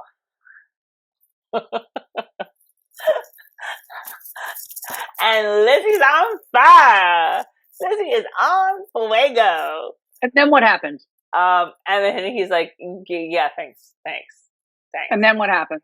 She's like, okay. And then what happens? And then she's like, goes off to the corner to eat. And then she scurries off to the frickin' scullery, and everybody sits down and eats. And poor Lizzie, and I text Tracey and I go, is Lizzie eating downstairs with Mrs. Patmore? Oh my God. Like, why is Lizzie sitting at the table? I know, right? That's too funny. Lizzie's like the Alice now. And she's like, welcome to Downton. Okay. So Fergus and Marsali are hilarious in this too, because they're like, okay, tell us all about the Mohawk. I love Marsali's like, start at the beginning and don't stop till you get to the end. Like, and Ian's like, well, the beginning was when I got there, and the end is now. The end. And he is not talking. You half expected him to say, I like to melt stuff. There's no Roger at dinner. That was pretty significant. And I don't think it was because Jem was asleep and someone had to watch him. So what we learn is that Ian is not going back to the Mohawk. And so Jamie is the master of conversation, and he sees that it's all uncomfortable. And he's like, so, yeah, we need to get that land surveyed. And Bree's like, that's right, we do. But I don't think Roger could do it by himself. Wish there was someone else who could go with him. And Jamie's like, yeah, John Quincy Myers is off hunting, so he's out. Damn. I've got an idea. Let's send my messed up cousin to go with my messed up husband. So they're like, yeah, maybe Ian could do it. That'd be really great. They have a lot in common. They're both really sad, and neither one of them is very talkative. Oh God. So it's decided Ian is going to go on the surveying trip with Roger. So then we go back to the cabin. Roger's playing his guitar. He gets more silent movie memories. He tries to sing. He can't do it. It's just so sad. Poor Roger. You just feel so bad for him. We're back to the big house. Claire's like, yeah, the guest quarters aren't ready yet, which led me to ask, well, where did Jocasta sleep then? And where the hell is Lizzie? Get those sheets on that bed. Mrs. Patmore is going to yell at you in the kitchen. So Claire's like, yeah, so you can sleep in the kitchen, but it's really comfortable. And Ian's looking at the bed, and he's looking at it like Tom Hanks looked at the hotel bed in Castaway when he got back from the island. He's like, this is just not working. So the next morning, Jamie finds him in like I keep calling it the carport. I don't know what that's like, some sort of breezeway or something that they've got. And he's like, didn't like the bed. And Ian's like, whatever. And Jamie really tries to figure out what's going on. And Ian just is not talking. And he reminds Jamie that some things are best kept hidden from others. Yeah. Some things are hidden from others. You know that, and Claire does too. And Jamie's like, ooh, snap. And so they just sit there. Ian's like, you don't have to worry about me, but they obviously do. That was a nice little scene. And I need to back up just a tiny bit, because have we gotten to the scene on the stairs yet with Marsali? No, we're about to get to it. Okay. So we cut to the big house porch.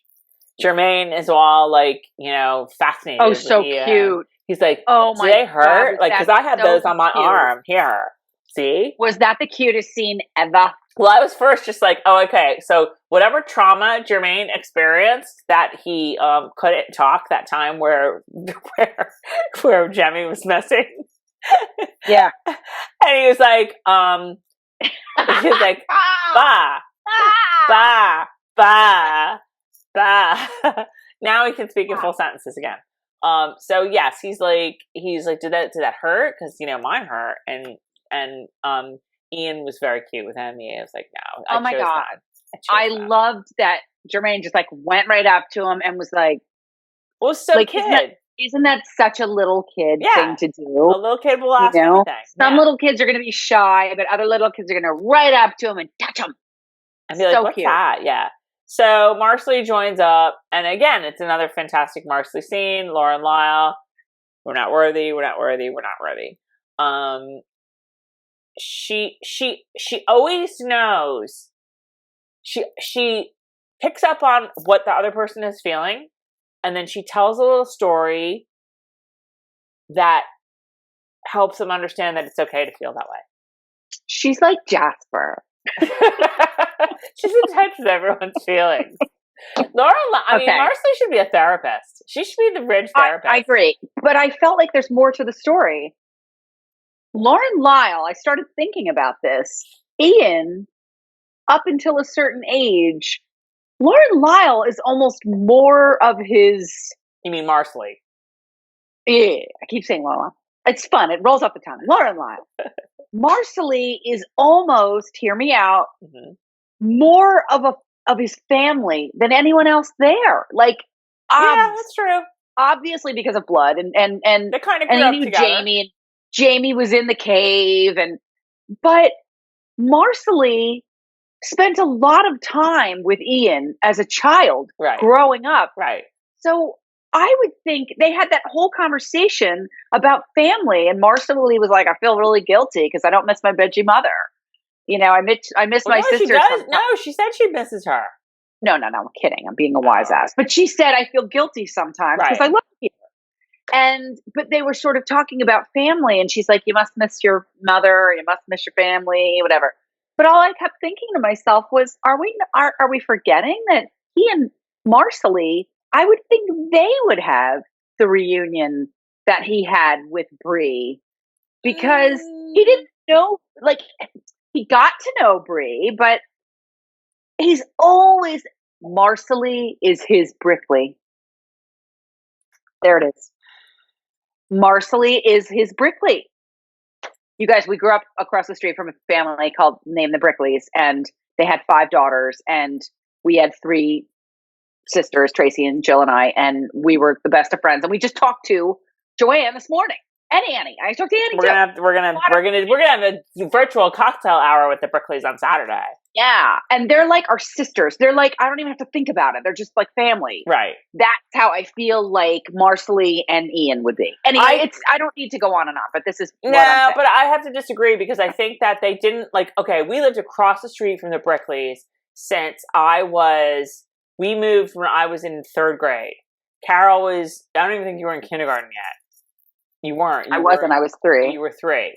And so we literally knew the Brickleys. I've known the Brickleys since I was, 8 years old. And we lived across the street from them. So, you know, we used to say, like, we should just dig a tunnel under our house, under the street, so that we could just go into their house, like, easier. We were in and out of each other's houses all the time. I don't think that's the relationship that Marsali and Ian had. I don't know that Ian probably knew Marsali in the way he knew all the other girls in the village or around there in Brocktura, whatever. Brocktura. I agree with you. Wait, well, hold on. Until Jamie married Leary, Ian probably didn't know them well at all. And Jamie really was only married to Leary in theory, in an actual marriage for a couple of years. So I mean, I get what you're saying. Like, you know, if you walk into a room and you see one person who you went to high school with and maybe like spoke 2 words to, you're still going to gravitate to that person because that person is, you know, that person slightly better than everybody else in the room. That's a little bit of a lifeline. So it's true. You're sort of saying that, I think, but I don't know that he was so close to Marsali that they have this bond that nobody else has. How? No. That's not what I'm saying. I'm not saying that Ian and Marsali, because Ian would be younger than Marsali. Right. Not that much. Well, excuse me. I don't know. But yeah, here's the deal. I'm not saying that the two of them had this bond. No. But think about in the books when, and no, I think it's just the books because it was Leary in the show. Think about in the books when Claire and Jamie got found out. Mm-hmm. It was because Marsali and was it Joni came with her? Right. And just like was hanging out, walked in and was like, duh! Ian? Like, I just feel like Marsali was around. And I feel like they also, didn't they live in adjoining, obviously it was like acres and acres, but didn't they live in adjoining, didn't Leary's property sort of like butt up? I don't think so. I thought it was like a little bit away, like 20 minutes just away. Them walking, like here they are, they're walking. I didn't get the sense it was walking distance, but maybe it was a long walk. I don't know. And Christmas and Leary and her kids are there, and I don't know. Yeah, but it's like even like, I mean, now I'm really gonna get personal here. Oh my god. Well, no, it's not that personal, but like, okay. Oh my god. So, well, no, like you have 2 kids, Jill has 3 kids. Your kids and Jill's kids don't really spend a lot of time together. So even though they're cousins and they obviously like love each other, 2 hours away from each other. But they live, you know, they don't see each other more than a couple times a year. So while they're close in theory, like they, you know, follow each other on Facebook or whatever, you know, they're not in each other's lives day to day to day. You know what I mean? That it's actually very similar to something like that in my head. You know what I mean? Does that tell me? No, they grew up 2 hours away from each other.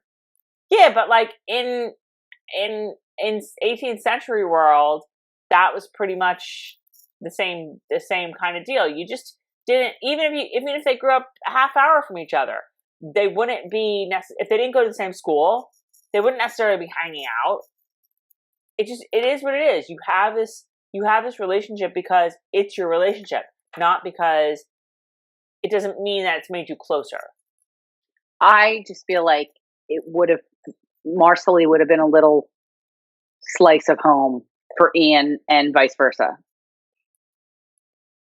Maybe. I've never really seen it that way or thought about it that way. Doesn't matter. Let's move on. Okay. Let's move on. Okay. Okay. So yeah, Marsali feels guilty for feeling like she belongs with the Frasers, but Ian says it's a good thing. And the baby's coming soon. Ian just looks like he's going to cry.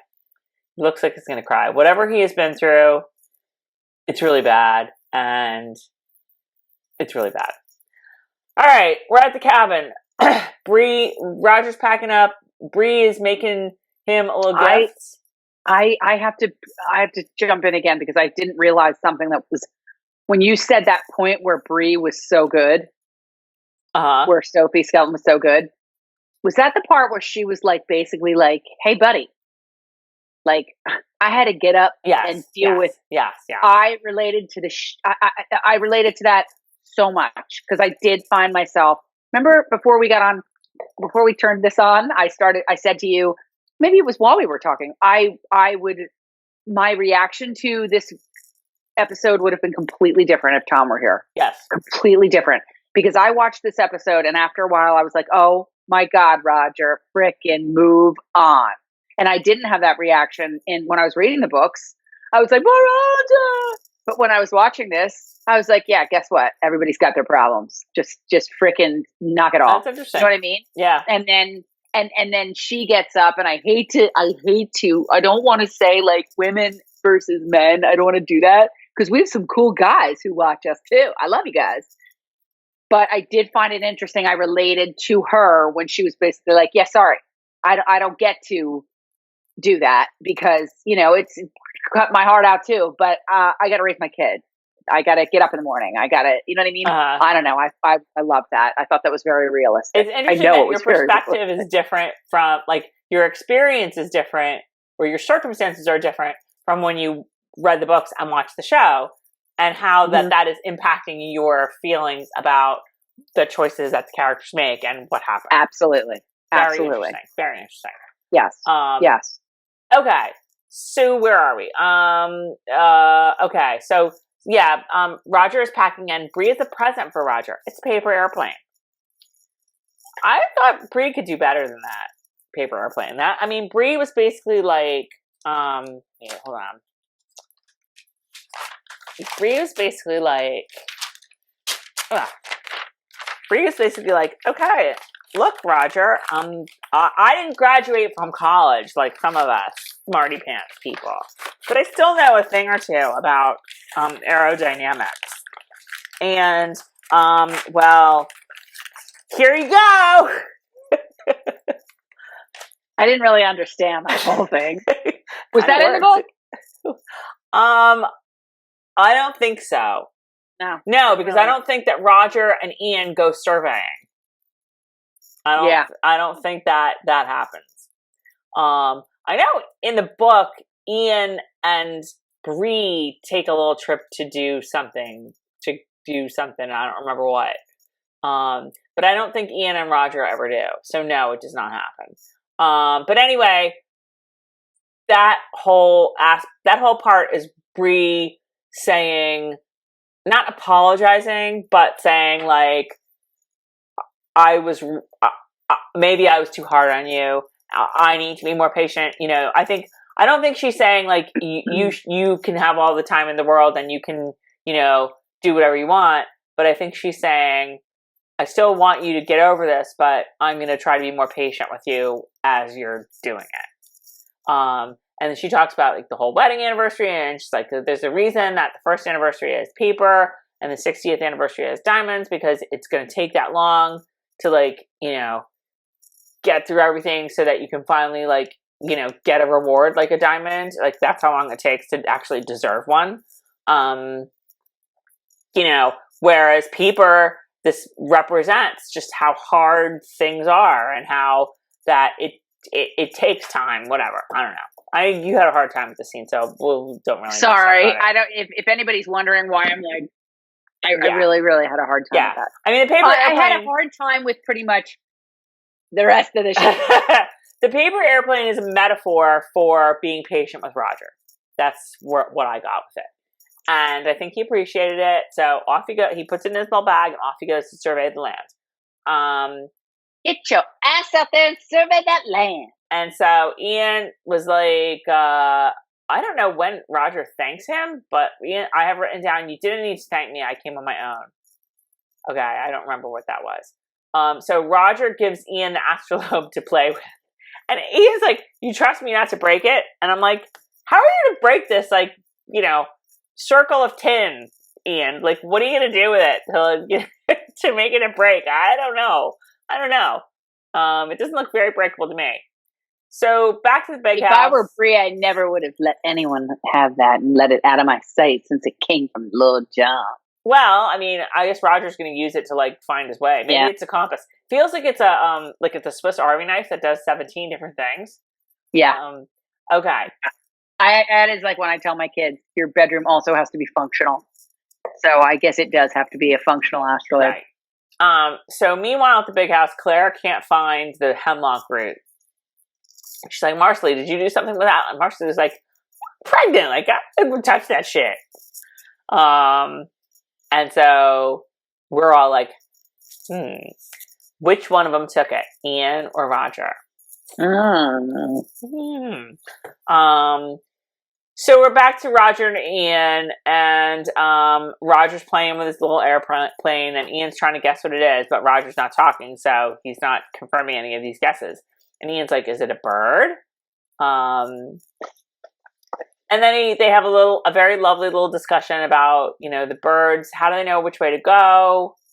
And you start to realize that they both have that problem, that they're kind of like, they need to figure out which way they want to go. So that's a nice little talk with them under the tree. So then we get some more silent movie, because we haven't had that in a while. And it wakes Roger up. We go back to the big house, and Jamie and Claire talk about Roger. Does he not want to come home? Maybe he wants to stay out surveying forever. And then Claire thinks that Roger might have taken the hemlock root. And they start talking about back in the day when Jamie did not want to go on living, and I was like, la la la la la la la la la la la, I will not listen, I will not listen, I will not listen to this, la la la la la la la. Because we all know how we felt about that season 1 choice to make Jamie suicidal, which was possibly the worst choice ever to be made in Outlander. I don't care what people say about the book, is the book and the show is the show. James Alexander, Malcolm Mackenzie Fraser, to him, suicide is a sin. There's a whole section of the book where he does not do it, and he's really pissed off at himself that he can't do it because it's a sin, because he probably would want to, but of course he's not going to do it, because, like, why would I do that and then just burn in hell?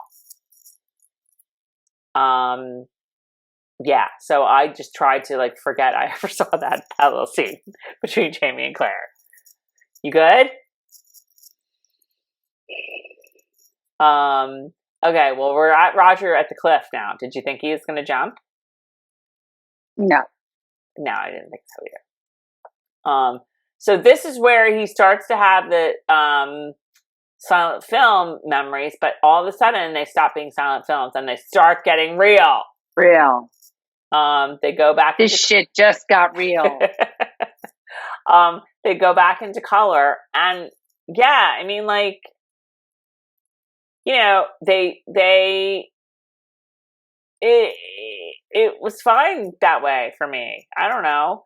Maybe they could have done it the Schindler's List way, where it's in black and white, but maybe kind of sepia tone too. But then they would use color like very effectively and sporadically. Like you would see his eyes, the red color of his eyes, which was really affecting. I think the point was just he's coming out of it, and he's seeing what he didn't see before, and he saw Bree. He realized that when he was dying, he saw Bree. Right. I think that was the point. They were trying to make at that point with no more silent movie, because Roger will no longer be silent. Oh, very good. Very good. Yes, that makes a lot of sense. Like he's starting to find his voice. That was excruciating for me, to sit there and listen to commentary about someone's last words and what Roger, they see. When Roger and Ian were talking? Yeah, yeah, I guess I'm skipping ahead. Just what you see when you die, like, it was just... well, he tosses the airplane off the cliff, so clearly he's, like, at a crossroads, and he's kind of moved forward with it. Right. And later he wakes up and Ian is gone and Rollo is tied up, and so Roger's suspicious, and so then we see Ian, he's burying the hatchet. Literally, he's burying his hatchet. I didn't even think about that. He's not burying the hatchet with himself, but he's actually burying the hatchet. And he says something in Mohawk. It's very effective. Pulls out that root. So he's the one that took the root, and he's going to make like some sort of tea. It was cool. It was like when Jamie launches into the Gaelic. It also made me wonder if Ian would find suicide to be a sin in the way that real Jamie in the books. I kept meaning to do this too. No. But I think maybe the Mohawk, like I had to wonder, did the Mohawk affect, like maybe for the Mohawk, like it's a sacrifice. It's not a suicide. It's a sacrifice almost, that if I'd have to look that up, but I think that Jamie is, Ian is somewhat jaded, like you and I. Well, I mean, we know TV Jamie is also jaded because he really, if it wasn't for, I don't even remember who it was that wouldn't give him the gun or the knife or whatever the hell it was, he would have done it. And I would have just been like, have to hunt down Ron Moore and smack him for ruining everything, but whatever. So anyway, all of a sudden Roger shows up and he kicks the little teapot away. So he must have realized that Ian is up to no good with whatever the hell he's boiling on his fire. And so Ian smacks him and he's like, well, what did you see? And oh no, I'm sorry. I'm like, whatever. Yeah, I kind of took weird notes here and I'm not really sure what I'm talking about. Ian smacks him. Clearly they want to know, yes, about what you were saying, like this whole, like, what did you see when you thought that it was your last thing that you're saying? And Roger's like, I saw my wife's face. So Roger's talking now. And so we find out that Ian evidently has been married. The wife is not dead, but as Ian says, she is lost to him. So that is at the root of his problems, that he has been, we don't know, has he been abandoned by his wife? Something clearly has happened there, and we don't know what. I'm sure we'll find out at some point.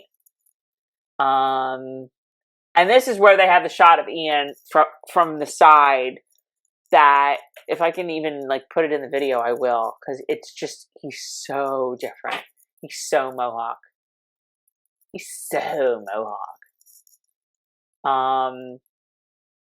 Yeah, but I know that was a tough scene for you. I know.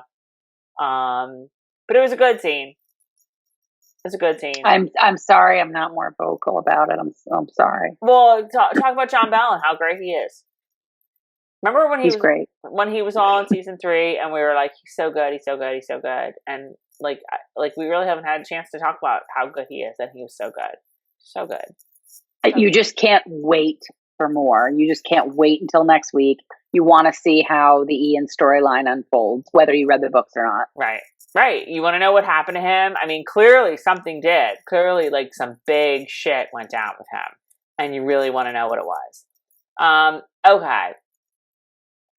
So we need to really hurry this up. How long are we right now? Over know. 2 hours? I don't even know. But, like, again, what else do people have to do besides watch us? Let's see.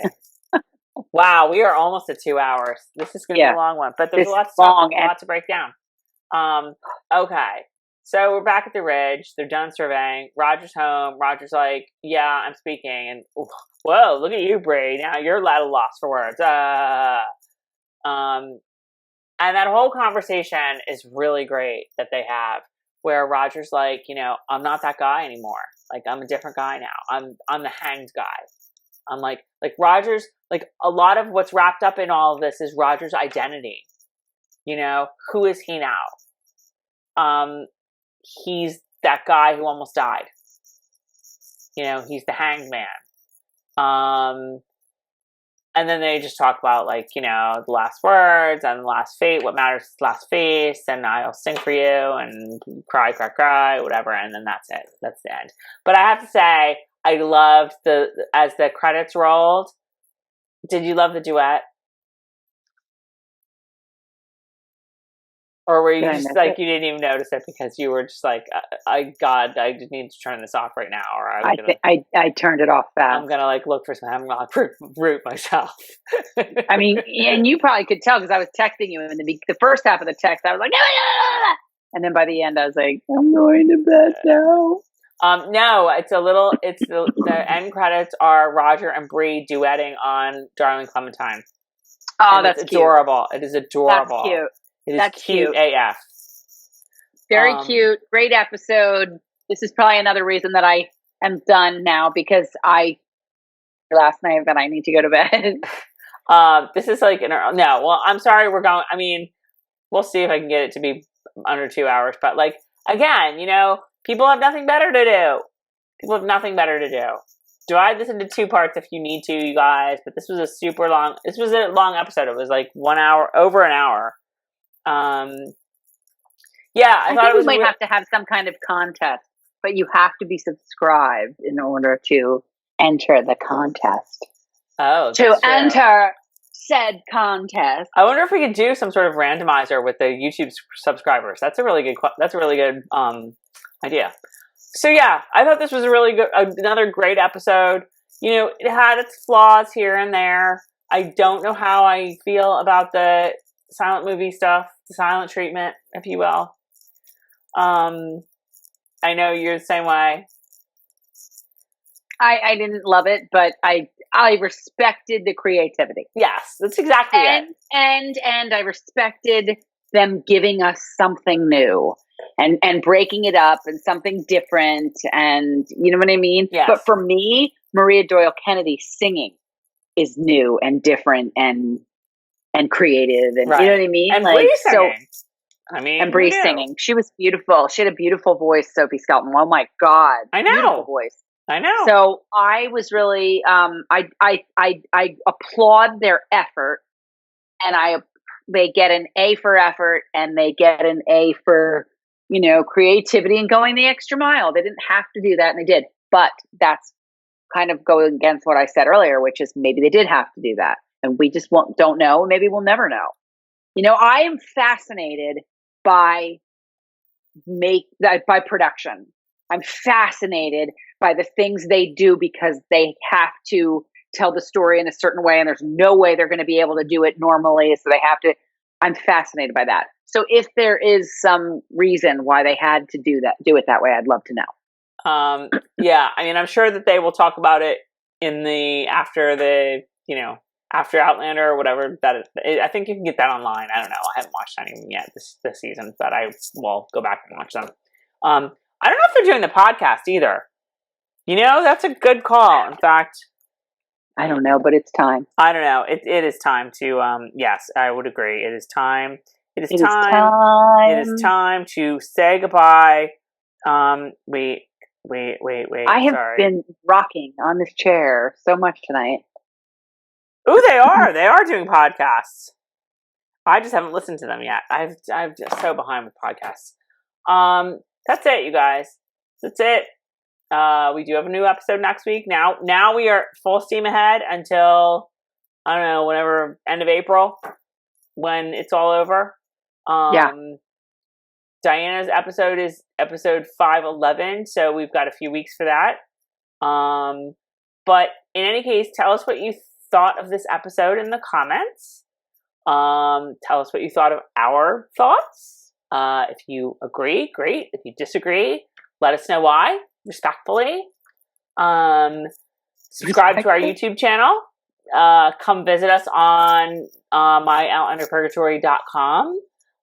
Come like us on Facebook, because our Facebook page needs some more love. It needs more love. Yeah, I don't even think I posted today on Facebook when I posted the video. I have to put that on Facebook. I didn't do it. Yes, you do. Because we need to push that a little bit. And obviously we're on Twitter. We live tweet the show every week. It's just so hard, you guys, with algorithms, with like Facebook. I had a friend today, a good friend, send me a private message on Facebook and say, oh my God, I had no idea about my daughter going to Delaware. Because her daughter, for some reason, her post came up on Facebook and she was like, I had no idea. I never see your posts. And that's the way it works with my Outlander Purgatory, with all these pages, you know. Right. And if we post a link that takes you off Facebook, that doesn't circulate at all because they don't want you leaving Facebook. So it just sucks. But everybody just come and like us. And if you follow us, then you'll, if you like us on Facebook or follow us, then you'll get our stuff. Right. And tell your friends, tell your Outlander friends that we're around if they don't know us. Because we're kind of fun. Like, and again, everybody's looking for like something fun to do in this time of suckiness, as I like to say. And if you're looking for something fun to do, watch Schitt's Creek. Yeah, Schitt's Creek is really great. I just did this and I felt very like this. This is not the video where we'll do recommendations. We did it a little bit in the Third Sister Jill video, but we'll do another one because this is going to be a while. They just announced today, Third Sister Jill, it was a bad day for her. They announced today that all Pennsylvania schools are closed for the year. I'm waiting for that. And, you know, Third Sister Jill is a teacher. And if you watch the video with her, you know she's not good with tech and she hates it. And she just was not happy. Not a happy camper. And it's happening. I think a lot of people are like that. A lot of people are like that. They didn't sign up for this. I know. They did not go to teaching to sit at their house and fight with their computer. And I applaud all of these teachers who are, you know, trying to learn their way through Zoom. And I also applaud all the Zoom employees who didn't know that, like, a month ago that they're not. I know. I applaud all those people who bought stock in Zoom like months ago, not really knowing that this was going to happen. I know. Obviously, every single healthcare worker out there, if you are a healthcare worker, say hello and we love you. We love you and what you're doing. And grocery store workers, all oh my God.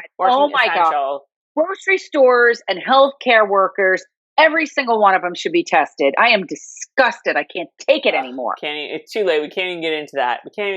I just want the antibodies test so much so I can see if I've had it or not. You would know. You do? I'm sorry. I don't think you had an inhaler. I really want to know. I told you I had it. I really think I had it. I had a wacky fever for 2 nights. It would not go away. Like I kept taking Tylenol, and then I would wake up and it was higher. And I would take more Tylenol and I would wake up and it was higher. 2 nights of this. Only at night. Yeah, well, I had 3 weeks of coughing up a lung and taking prednisone and a Z-Pack and an inhaler. And Lord knows, secondary infection, original, I don't know, allergies, who knows? I know. All right, you guys, we're going to call it a night. Like we said, let us know what you think in the comments. Subscribe and stay safe. You guys stay home. Stay home. We've just made it easier for you. You have 17 hours of this video now to watch. There's no reason to go. There's no reason to go out anymore. Okay? Don't do it. We've given you. Just make sure you've got some of this. Turn us on. There's your day. We've solved your problem. Okay? All right. There you go. So have a great week. Be careful. Be safe. Wear your mask. Stay home. And we will see you next week. Bye.